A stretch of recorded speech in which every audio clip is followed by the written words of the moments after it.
आज माझ्यासोबत असं काही घडेल हे मला माहिती नव्हतं. जय सियाराम मंडळी. आज गणपतीचा 9वा दिवस आणि आमच्या मंडळात म्हणजेच दर्यासारंग ग्रामस्थ मंडळ धाकटीडाणू मितनाडी हे आमच्या मंडळाचे नाव.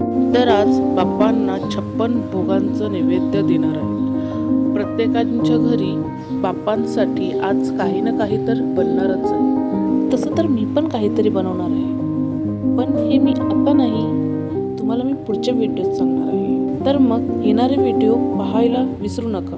मग तुम्ही विचार करत असतील की मी हे काय बनवत आहे, तर मी बनवत आहे उकडीचे मोदक, आणि तेही स्पेशल आपल्या लाडक्या गणू बाप्पासाठी.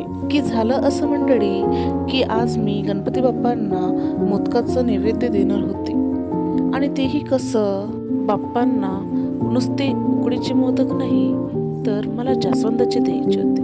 अरे थांबा, जास्वंदाचे म्हणजेच जास्वंदाचं फूल नाही, तर त्याचं कलर आणि शेप जास्वंदासारखेच असले पाहिजे. पण तुम्हाला तर माहितीच आहे ना की आपण कुठलंही काम चांगलं करायला गेलं ना तर काहीतरी खराब होणारच.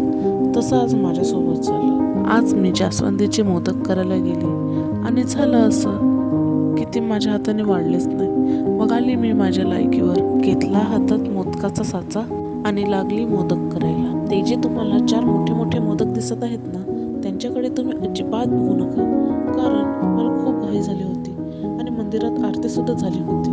तर मग कसं खूप घाई झाल्यामुळे मला ते हाताने बनवायला लागले आणि दुसरे मम्मीने सुद्धा बनवले, आणि जे साचेतले आहेत ते मी गणपती बाप्पांना नैवेद्याला दिले. चला तर मंडळी, नैवेद्य तर आता तयार आहे. आता आपण मंदिरात जाऊन गणपती बाप्पांना हे नैवेद्य देऊया. आणि हा व्हिडिओ लेट आणल्यामुळे मी तुमची माफी मागते. आता मंडळी आम्ही मंदिरात पोहोचले आणि छानपैकी दर्शन सुद्धा घेतलं. मन प्रसन्न झालं आणि मागच्या वेळापासून माझ्या मनात जो मोदकांबद्दल खटाटोप चालला होता तोही शांत झाला. कारण गणपती बाप्पांना फक्त मोदक कसे दिसले पाहिजेत किंवा कसे असले पाहिजेत हे महत्त्वाचं नसतं. महत्त्वाचं असतं ते म्हणजे की आपल्या भक्तांची भावना, ती श्रद्धा आणि आपल्या भक्तांनी मनापासून केलेली भक्ती, हेच तर आवडते आपल्या गणपती बाप्पांना, बरोबर ना? तर आता मी आपल्या गणपती बाप्पांकडे ठेवलेला प्रसादीचा मोदक खाल्ला. काय भारी झाला होता, 1 नंबरच. आणि आपल्या मंदिराच्या बाहेर असणाऱ्या पहिरेदाराला सुद्धा दिले तर काय, ही तर मागेच लागली. मी जेव्हा पहिल्यांदा द्यायला गेली तेव्हा ही विचारात पडली की खाऊ की नको, आणि आता तर ती माझ्या मागेच लागली होती.